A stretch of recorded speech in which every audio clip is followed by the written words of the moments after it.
Assalamualaikum warahmatullahi wabarakatuh. Kami dari kelompok 4 ingin mempresentasikan hasil kerja diskusi kelompok kami. Sebelumnya, perkenalkan anggota kelompok kami yaitu Khairinada Lutfiatul Muna, Himatul Ulya, Silvira Catur Januarista, Isna Fardianawati, Naza Elandra Ferdiansa. Di sini kami membahas tentang penamaan dan pendefinisian. Berikut penjelasannya. Sebelumnya, perkenalkan nama saya Naza Elandra Ferdiansa dengan NIM 21014211054. Di sini saya akan menjelaskan tentang penamaan. Penamaan dalam kehidupan sehari-hari mudah bagi kita menghubungkan nama dengan benda yang kita maksudkan. Dengan kata lain, untuk nama benda tidak susah untuk kita menghayati. Misalnya, kalau orang mengatakan kursi, pasti kita tahu apa yang dimaksudkan dengan kata kursi. Kita boleh menunjukkan salah satu benda yang terdapat di sekitar kita yang namanya kursi, meskipun wujudnya berbeda-beda. Menurut Sudaryat tahun 2008 halaman 59, proses penamaan berkaitan dengan acuannya. Penamaan bersifat arbitrar dan konvensional. Konvensional berdasarkan kebiasaan masyarakat pemakainya, sedangkan arbitrar adalah kemauan masyarakat pemakainya. Nama merupakan kata-kata yang menjadi label setiap makhluk, benda, aktivitas, dan peristiwa di dunia ini. Menurut Jaya Sudarma tahun 2009 halaman 47. Manusia kadang sulit memberikan label satu persatu sehingga muncul nama-nama kelompok, misalnya binatang, burung, ikan, dan sebagainya. Menurut Purwadarminta tahun 2006 halaman 793, nama merupakan panggilan atau sebutan orang yang diberikan oleh orang tuanya sejak lahir. Berdasarkan pendapat ahli, dapat disimpulkan bahwa penamaan merupakan suatu hal yang berkaitan dengan acuan bersifat arbiter dan konvensional sebagai lambang atau label yang diberikan oleh orang tuanya. Penamaan dan pendefinisian adalah dua buah proses perlambangan suatu konsep untuk mengacu pada sesuatu referen yang berada di luar bahasa. Proses perlambangan suatu konsep ini menunjukkan pada yang diberi nama atau lambang. Menurut Plato dalam Cair tahun 2001 halaman 43 mengatakan bahwa lambang adalah kata di dalam suatu bahasa, sedangkan makna adalah objek yang dihayati di dunia nyata berupa rujukan, acuan, atau sesuatu yang ditunjuk oleh lambang itu. Kedua hal tersebut memiliki hubungan yang saling berkaitan. Oleh karena itu, lambang-lambang atau kata-kata tidak lain daripada nama atau label yang dilambangkannya. Mungkin berupa benda, aktivitas, atau peristiwa-peristiwa. Menurut Aristoteles dalam Pateda tahun 2001 halaman 63 mengatakan bahwa pemberian nama adalah soal perjanjian konvensi. Perjanjian yang dimaksud di sini bukan berarti bahwa dahulu ada sidang masalah nama untuk sesuatu yang diberi nama, melainkan perjanjian yang dimaksud adalah kesepakatan pemakaian bahasa tentang masalah yang untuk diberi nama. Nama tersebut biasanya berasal dari namanya seseorang, pakar, ahli, penulis, pengarang, wartawan, pimpinan negara, tokoh masyarakat yang kemudian dipopulerkan oleh masyarakat baik melalui elektronik maupun melalui pembicaraan tatap muka langsung. Misalnya, dalam bidang fisika dikenal dengan hukum Boyle Archimedes karena penemuan hukum Boyle Archimedes. Demikian pula nama-nama seperti bola sodok, bola gelinding, pingpong, tenis meja, dan lain-lain. Berdasarkan semua pendapat para ahli tentang nama dapat disimpulkan bahwa nama merupakan label aktivitas perjanjian konvensi bagi semua makhluk hidup yang ada di dunia. Perjanjian disepakati bagi pemakai bahasa atau nama dalam menamai atau menandai sebuah benda. Label juga disepakati oleh pemakai bahasa pada umumnya untuk menandai suatu benda agar mudah mengenali atau mengingat. Selain itu, nama dikatakan sebagai panggilan atau sebutan yang diberikan oleh orang tuanya sejak lahir. Dengan demikian, adanya nama panggilan ini dapat memudahkan seseorang dalam menyebut dan memanggil. Perkenalkan, nama saya Hoirin Nadel Dwiatul Muna dengan NIM 21014210117. Di sini saya akan menyampaikan materi tentang faktor-faktor penyebab penamaan. Terdapat beberapa faktor yang menyebabkan terjadinya penamaan. Faktor-faktor tersebut yang pertama adalah peniruan bunyi. Apa yang dimaksud dengan peniruan bunyi? Yang dimaksud peniruan bunyi yaitu nama yang dibentuk berdasarkan bunyi dari benda tersebut atau suara yang ditimbulkan oleh benda tersebut. Dalam bahasa Indonesia terdapat sejumlah kata yang terbentuk sebagai hasil dari peniruan bunyi. Contoh dari peniruan bunyi misalnya seperti binatang sejenis reptil kecil yang melata di dinding disebut cecak karena bunyinya cak cak cak. Contoh lainnya dalam bahasa kanak-kanak seperti meong untuk kucing, guguk untuk anjing, dan yang lainnya. Faktor yang kedua yakni penyebutan bagian. Dalam bidang kesusastraan terdapat istilah pas pro toto, yaitu gaya bahasa yang menyebutkan bagian dari suatu benda untuk keseluruhan. Misalnya seperti kata kepala pada kalimat setiap kepala menerima bantuan Rp1.000. Bukanlah berarti kepala itu saja, melainkan seluruh orangnya sebagai satu kesatuan. Penamaan suatu benda atau konsep berdasarkan bagian dari benda itu biasanya berdasarkan ciri khas atau sesuatu yang menonjol pada benda tersebut atau yang sudah diketahui oleh masyarakat umum. Misalnya, pada tahun 60-an, jika ada orang yang mengatakan ingin membeli rumah tetapi tidak ada sudirmannya, kata sudirman yang dimaksud adalah uang, karena pada waktu itu uang bergambarkan Jenderal Sudirman. Kemudian kebalikan dari pas pro toto yakni gaya retorika.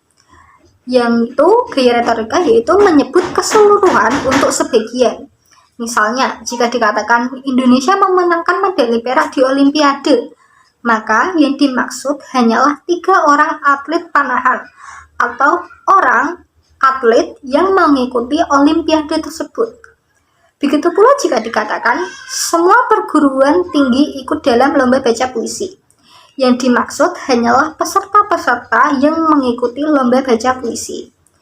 Jadi dalam penyebutan bagian terdapat 2 istilah. Yang pertama pas pro toto dan yang kedua gaya retorika.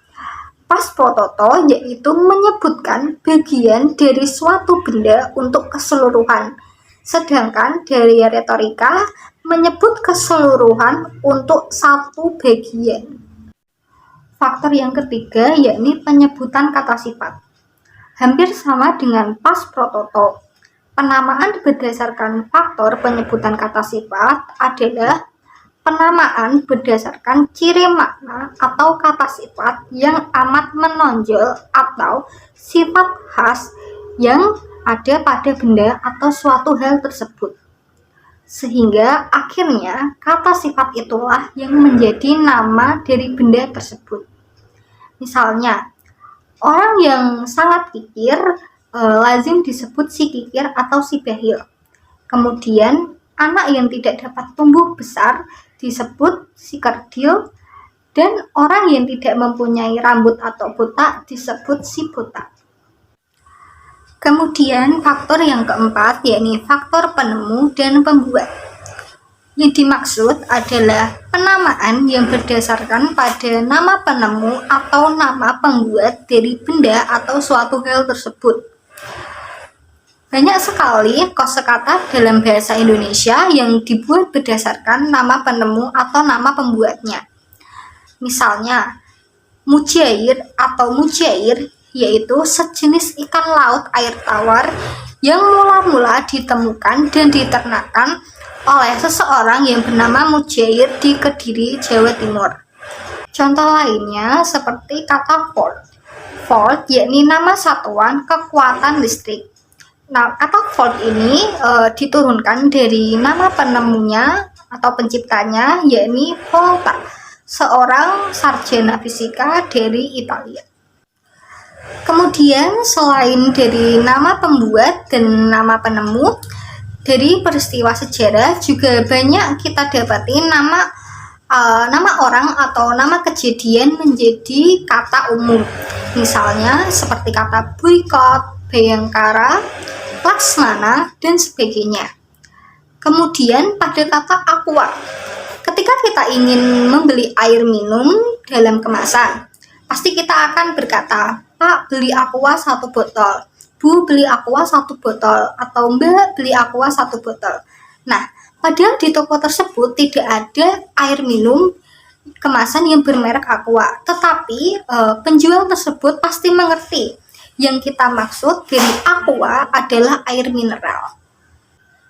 Demikian penjelasan dari saya. Faktor-faktor selanjutnya akan disampaikan oleh Saudari Silvira. Terima kasih.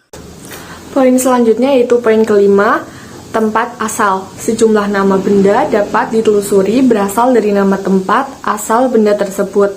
Misalnya, kata magnet berasal dari nama tempat magnesia. Kata kenari yaitu nama sejenis burung berasal dari nama Pulau Kenari di Afrika dan sebagainya.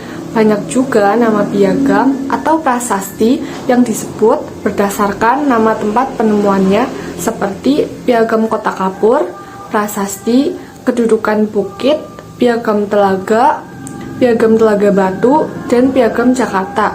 Selain itu, banyak juga kata kerja yang dibentuk dari nama tempat, misalnya didigulkan, yang berarti dibuang ke Digul, Irian Jaya. Nusa Kambangankan, yang berarti dibawa atau dipenjarakan di Pulau Nusa Kambangan, dan sebagainya. Poin yang selanjutnya adalah bahan. Ada sejumlah benda yang namanya diambil dari nama pokok benda itu. Misalnya, karung yang dibuat dari goni, yaitu sejenis serta tumbuh-tumbuhan, yang di dalam bahasa Latinnya adalah Corcorus capsularis, disebut juga goni atau guni. Jadi, kalau dikatakan membeli beras 2 goni, maksudnya membeli beras 2 karung. Contoh lain, kaca adalah nama bahan. Lalu, bahan-bahan lain yang dibuat dari kaca disebut juga kaca seperti kacamata, kaca jendela, kaca spion, kaca mobil. Begitu juga dengan bambu runcing adalah nama senjata yang digunakan rakyat Indonesia dalam perang kemerdekaan dulu. Bambu runcing dibuat dari bambu yang ujungnya diruncingi sampai tajam. Maka di sini nama bahan itu yaitu bambu menjadi nama alat senjata itu. Poin yang selanjutnya adalah keserupaan. Dalam praktik berbahasa, banyak kata yang digunakan secara metaforis. Artinya, kata itu digunakan dalam suatu ujaran yang maknanya dipersamakan atau diperbandingkan dengan makna leksikal dari kata itu. Misalnya, kata kaki ada frase kaki meja, kaki gunung, dan kaki kursi. Di sini, kata kaki mempunyai kesamaan makna dengan salah satu ciri makna dari kata kaki, yaitu alat penopang berdirinya tubuh. Pada frase kaki meja dan kaki kursi, dan ciri-ciri terletak pada bagian bawah pada frase kaki gunung. Dalam pemakaian bahasa, sekarang banyak nama benda yang dibuat berdasarkan kesamaan sifat atau ciri dari makna leksikal dari kata itu. Misalnya, kata raja, frase raja kumis, raja minyak, raja kayu lapis, raja jalanan, raja dangdut, dan raja bandel. Raja adalah orang yang paling berkuasa atau yang paling tinggi kedudukannya di negaranya. Maka raja kumis diartikan sebagai orang yang memiliki kumis paling hebat. Sifat metaforis dari kata-kata itu tampaknya sudah luntur karena kata-kata itu telah menjadi istilah umum dalam pemakaian bahasa sehari-hari. Poin yang ke-8 adalah pendekatan. Dalam perkembangan bahasan terakhir ini, banyak kata-kata dalam bahasa Indonesia yang terbentuk sebagai hasil penggabungan unsur-unsur huruf awal atau suku kata dari beberapa kata yang digabungkan menjadi satu. Kata-kata yang terbentuk sebagai hasil penyekatan ini lazim disebut akronim. Kata-kata yang berupa akronim ini didapati hampir semua bidang kegiatan. Misalnya, ABRI yang berasal dari Angkatan Bersenjata Republik Indonesia, KONI yang berasal dari Komite Olahraga Nasional Indonesia, rudal berasal dari peluru kendali, Lemhanas berasal dari Lembaga Pertahanan Nasional. Suatu gejala yang bersifat humor dan tidak perlu ditanggapi secara serius dewasa ini adalah adanya di kalangan remaja di kota-kota besar, terutama Jakarta, untuk memberi kepanjangan atau menafsirkan lain dari akronim atau singkatan itu. Misalnya ASMI yang ditafsirkan sebagai kependekan dari Angkatan Santapan Manajer Indonesia, padahal sebenarnya Akademi Sekretaris Manajemen Indonesia. TEKAP yang ditafsirkan sebagai kependekan dari tekanan batin, padahal sebenarnya tim khusus anti-beditisme. Malah banyak pula kata biasa yang diperlukan sebagai akronim dan diberi tafsiran yang bukan-bukan, seperti banci yang ditafsirkan sebagai benar-benar cinta, apik yang ditafsirkan sebagai kependekan dari agak pikun, pilot yang ditafsirkan sebagai kependekan dari papikolot, dan sebagainya. Poin yang terakhir atau yang ke-9 adalah penamaan baru. Penamaan baru ialah kata atau istilah baru yang dibentuk untuk menggantikan kata atau istilah yang sudah ada diganti dengan kata-kata baru atau sebutan baru. Ini terjadi karena kata-kata lama dianggap kurang tepat, tidak rasional, kurang ilmiah, dan kurang halus. Contoh penamaan baru atau penggantian kata. Yang pertama, ada kata turisme menjadi pariwisata. Yang kedua, ada kata piknik menjadi dharma wisata. Yang ketiga, ada kata onderdil menjadi suku cadang. Kata-kata turisme, piknik, dan onderdil diganti karena dianggap tidak bersifat nasional. Karena itu diganti dengan yang bersifat nasional. Kemudian ada kata bui atau penjara menjadi lembaga pemasyarakatan. Ada kata demonstrasi menjadi unjuk rasa. Kata-kata bui dan demonstrasi diganti karena konsepnya memang dianggap berbeda. Ada juga kata gelandangan menjadi tunawisma.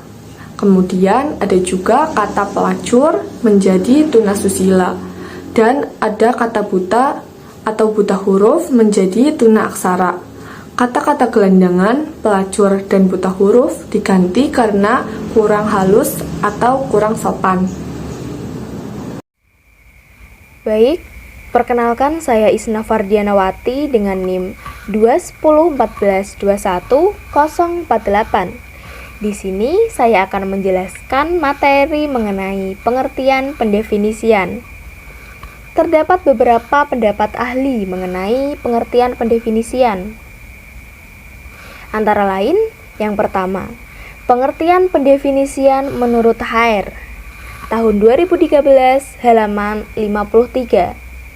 Pendefinisian adalah usaha yang dilakukan dengan sengaja untuk mengungkapkan dengan kata-kata akan suatu benda, konsep, proses, aktivitas, ataupun peristiwa. Sedangkan menurut Sudaryat, tahun 2008, halaman 60, pendefinisian adalah suatu proses memberi pengertian pada sebuah kata dengan menyampaikan seperangkat ciri yang ada pada kata tersebut, supaya dapat dibedakan dari kata-kata yang lainnya, sehingga dapat ditempatkan dan disesuaikan dengan konteks. Sedangkan menurut Puspo Projo, pendefinisian adalah sebuah rumusan yang singkat, padat, jelas, serta tepat untuk menerangkan apa dari sebuah hal. Nah, dari beberapa paparan pendapat ahli yang saya sebutkan tadi, dapat ditarik kesimpulan bahwa pendefinisian adalah usaha yang dilakukan dengan sengaja untuk mengungkapkan kata-kata akan suatu benda, konsep, aktivitas, proses, dan peristiwa yang dapat ditempatkan dan disesuaikan dengan konteksnya. Materi selanjutnya adalah mengenai macam-macam definisi. Secara umum, terdapat 5 macam definisi dalam semantik. Yang pertama adalah definisi sinonimis. Mendengar kata sinonim nih, saya yakin sebagian besar dari kita sudah tak asing lagi dengan istilah tersebut. Sebab kita sudah diperkenalkan dengannya bahkan ketika kita masih duduk di bangku sekolah dasar. Yap, benar sekali. Sinonim merupakan persamaan arti dari sebuah kata. Jadi, definisi sinonimis merupakan pendefinisian berdasarkan persamaan arti tersebut. Nah, definisi sinonim ini adalah definisi yang paling rendah tingkat kejelasannya. Kenapa? Karena jika A bersinonim dengan B, maka B juga bersinonim dengan A. Sifat inilah yang disebut sebagai putar balik. Oleh karenanya lah, definisi memiliki tingkat kejelasan yang rendah. Ada yang perlu kita perhatikan nih teman-teman, yaitu 2 buah ujaran yang bersinonim maknanya tidak akan persis sama. Hal ini disebabkan karena beberapa faktor. Yang pertama adalah faktor waktu. Umpamanya pada kata kempa dan juga stempel. Keduanya memiliki hubungan sinonim atau persamaan arti. Namun, kata kempa hanya cocok digunakan pada konteks klasik atau lampau. Sedangkan stempel digunakan pada masa sekarang. Kemudian yang kedua adalah faktor tempat. Misalnya, penggunaan kata makan dan kata madang. Keduanya pun bersinonim. Namun, kata makan dapat digunakan di mana saja. Dengan catatan masih dalam konteks lingkup nasional.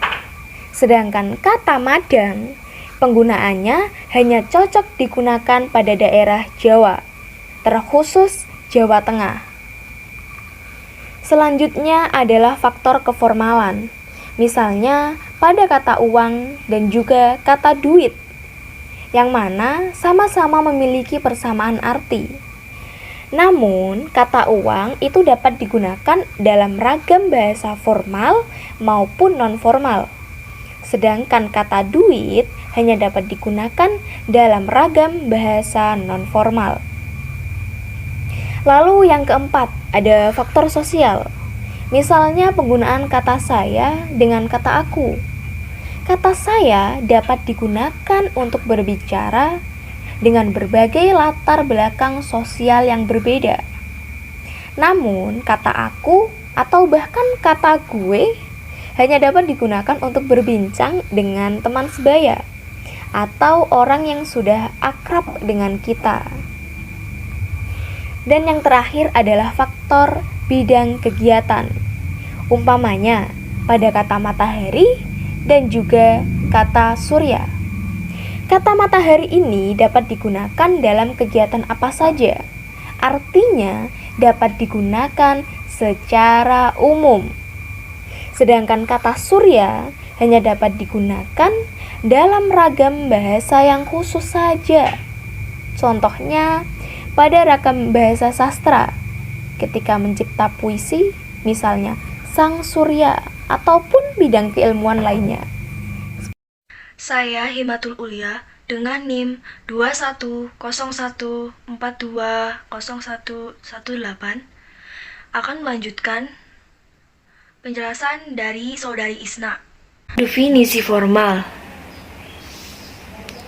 Definisi formal ini konsep atau ide yang akan didefinisikan itu disebutkan terlebih dahulu sebuah ciri umumnya. Lalu disebutkan pula sebuah ciri khusus yang menjadi pembeda dengan konsep atau ide lain yang sama ciri umumnya. Misalnya kata bis. Konsep atau ide ciri umum ciri khusus. Bis kendaraan umum dapat memuat banyak penumpang. Ciri khusus yang menjadi pembeda ini dapat berupa salah satu unsur yang terdapat pada konsep yang didefinisikan itu. Seperti unsur kuantitas, misalnya banyak penumpang pada definisi bis, atau juga unsur tujuan, bahan, kegunaan, kerja, kualitas, dan sebagainya. Definisi formal ini pada taraf tertentu memang sudah cukup jelas, tetapi pada taraf yang lebih jauh seringkali tidak memuaskan. Umpamanya, definisi bis di atas yang dikatakan adalah kendaraan umum yang dapat memuat banyak penumpang. Definisi itu belum bisa menjelaskan bedanya bis dengan kereta api dan pesawat terbang. Kelemahan definisi formal diatasi dengan pendefinisian yang lebih luas, yaitu dengan membuat definisi logis dan definisi ensiklopedis. Selanjutnya adalah definisi logis. Definisi logis mengidentifikasi secara tegas objek. Ide atau konsep yang didefinisikan itu sedemikian rupa, sehingga objek tersebut berbeda secara nyata dengan objek-objek lain.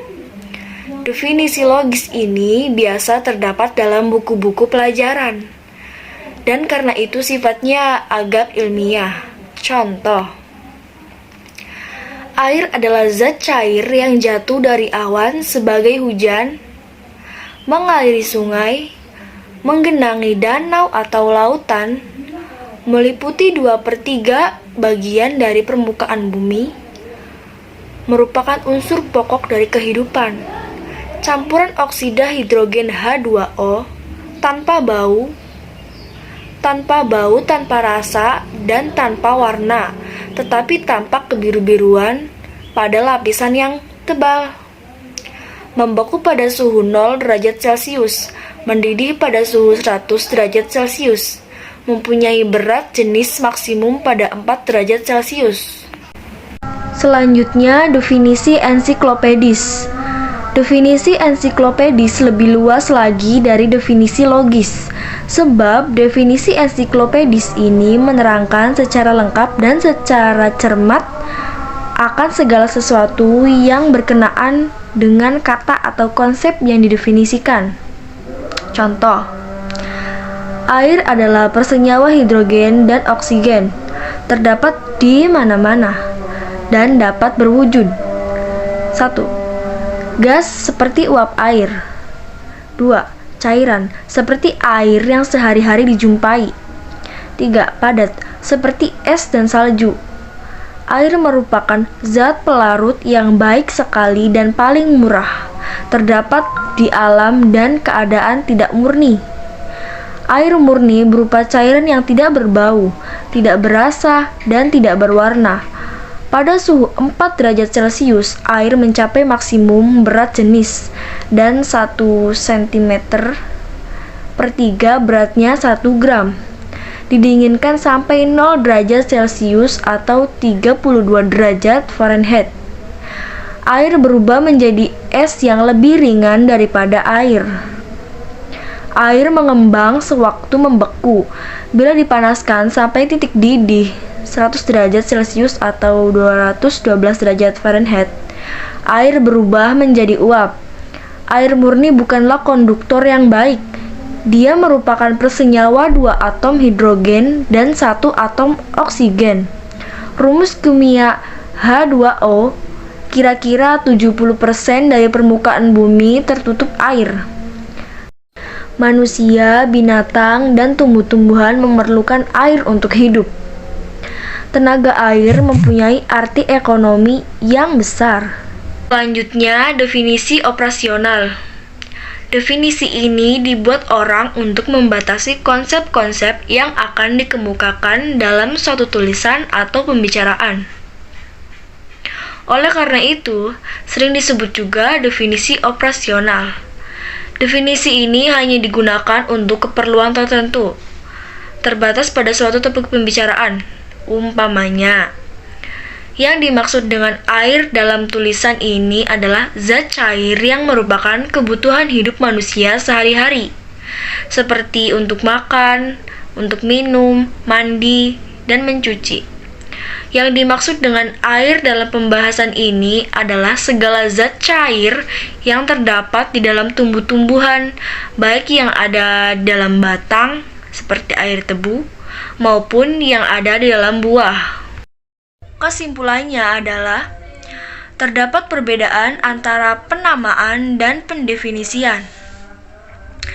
Penamaan atau pemberian nama adalah soal konvensi atau perjanjian belaka di antara sesama anggota masyarakat, bersifat arbitrer, sedangkan pendefinisian adalah usaha yang dilakukan dengan sengaja untuk mengungkapkan dengan kata-kata akan suatu benda, konsep, proses, aktivitas, peristiwa, dan sebagainya. Penamaan dipengaruhi oleh faktor peniruan bunyi, penyebutan bagian, penyebutan sifat khas, penemu, dan pembuat, tempat asal, bahan, keserupaan, pemendekan, dan penamaan baru. Dan pendefinisian ada 5 macam, yaitu sinonimis, formal, logis, ensiklopedia, serta operasional. Sekian dari kelompok kami. Wassalamualaikum warahmatullahi wabarakatuh.